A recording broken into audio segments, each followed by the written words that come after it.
saludándole en el amor del Señor, deseando rica y abundantes bendiciones del cielo hacia sus vidas. Llegado la hora de compartir el devocional, pancito diario de vida que tanto bien hace a nuestras almas. Corresponde iniciar nuestra sección de estudiar la Biblia en 3 partes. Cada tanto estudiamos una carta o un libro de la Biblia, lo dividimos en 3. Esta semana quiero presentar 3 milagros registrados en el libro de los Hechos de los Apóstoles. Quiero que veamos el registro de 3 milagros datados, documentados por Lucas en el libro de Hechos de los Apóstoles. Y no necesariamente van a ser milagros en un orden cronológico o correlativo a los capítulos de este maravilloso libro. Quizá usted ya pensó y dijo, el pastor va a hablar de la sanidad del cojo, ahí a la puerta, la hermosa. Mire, quiero que comencemos con un milagro muy especial, en donde Dios va a usar la vida del apóstol Pablo para resucitar a un joven. Dios va a usar la vida del apóstol Pablo para resucitar a un joven.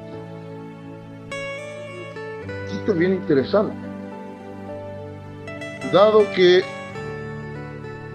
el apóstol Pablo era un hombre elocuente en su mensaje, de larga oratoria.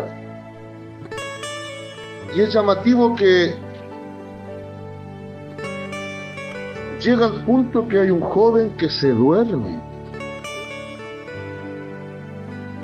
Hay un joven que lo vence el sueño. Y eso es lo que vamos a ver el día de hoy. Vamos entonces al libro de los Hechos, capítulo 20, versículos 7 al 12. Libro de los Hechos, capítulo 20, versículos 7 al 12. La visita de despedida de Pablo en Troas. Ya estaban terminando los viajes misioneros de Pablo prácticamente. Voy a leer entonces en el nombre del Señor Jesucristo la poderosa palabra de nuestro Dios, que dice de la siguiente manera. El primer día de la semana, reunidos los discípulos para partir el pan, Pablo les enseñaba, habiendo de salir al día siguiente, y alargó el discurso hasta la medianoche. Y había muchas lámparas y en el aposento alto donde estaban reunidos.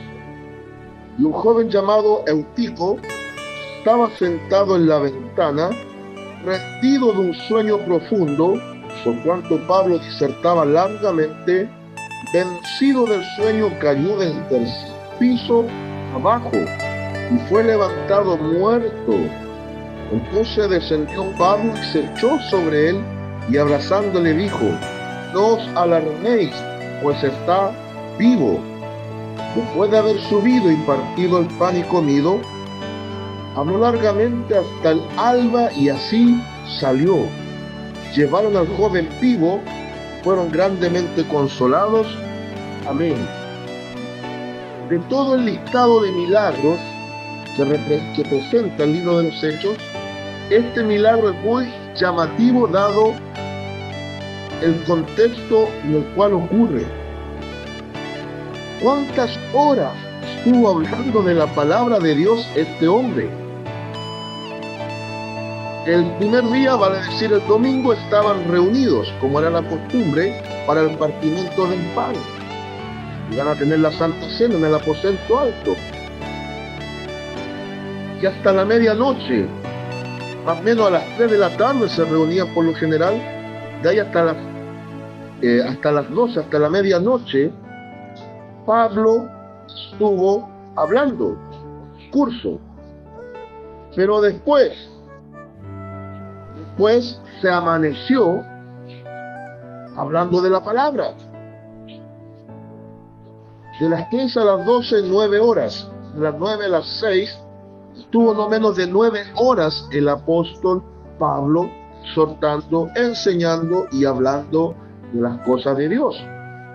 Pero es llamativo que en esta primera instancia, de estar hasta la medianoche, un joven llamado Eutico, esa zona de Troas, cae rendido por el sueño. Puede ser también las lámparas, algo ocurrió, o sencillamente se fatigó por el largo discurso de Pablo, y dice el relato que cae de un tercer piso. Imagínense una caída de 10 metros más o menos, y no en terreno blando. Entonces el joven se muere, se mata. Ahora, era día de comunión con Dios, era día de Santa Cena, era día de unidad de iglesia, era día de consagración. Pero a todas luces la muerte de este joven podía propiciar un tremendo escándalo.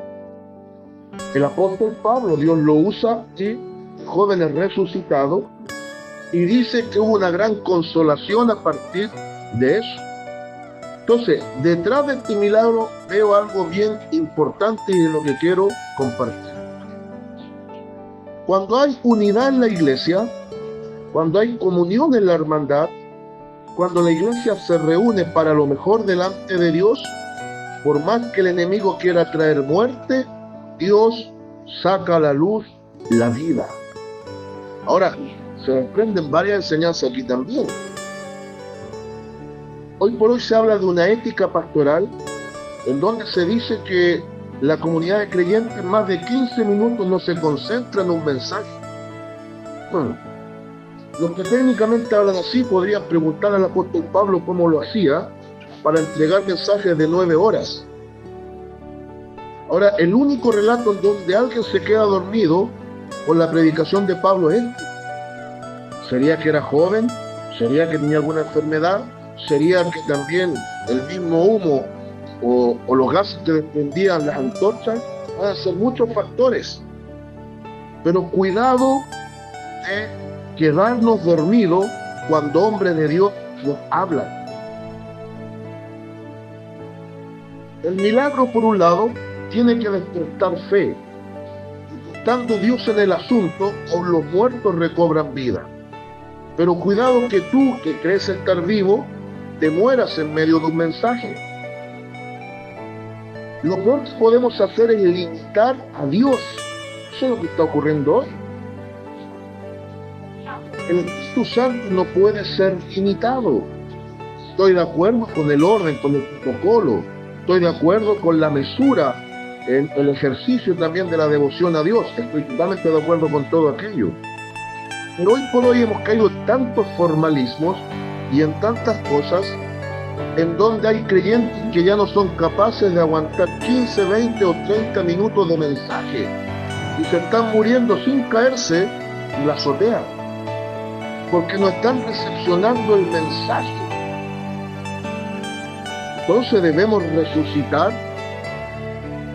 a Eutico de Troas en las congregaciones para que seamos capaces también de comenzar a alimentarnos con comida sólida de más de 15 minutos. Escúcheme bien, estoy de acuerdo que hay ciertos mensajes que podemos llevarlo a efecto en esa cantidad de tiempo, pero hay otras enseñanzas en lo particular que a mí mismo una sola introducción de mensaje me va a tomar no menos de 15 minutos.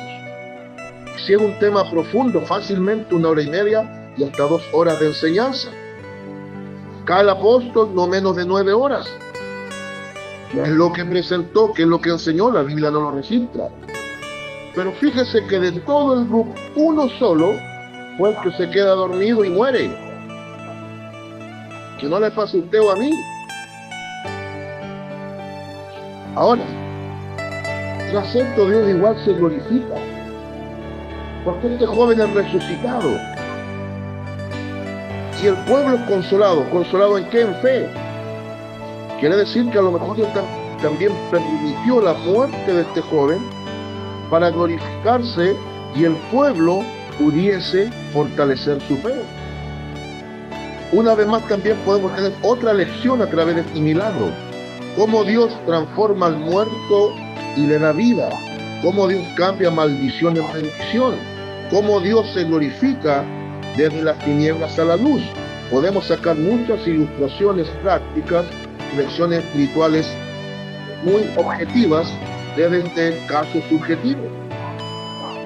Pero el asunto es, y quiero concluir en 3 partes. Número 1, no limitemos al Espíritu Santo.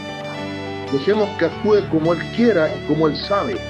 Número 2, debemos crear un carácter espiritual para poder también permanecer concentrados y conectados con el Espíritu Santo y la palabra, sobre todo con predicadores de grueso calibre que muchas veces presentan doctrinas profundas que requieren gran tiempo de exposición. Y número 3, no nos olvidemos lo que pasó con este joven. No sea cosa que nos muramos en medio de un servicio escuchando la palabra de Dios. Saludos de paz, amor y bendición desde Longavía cada uno de ustedes.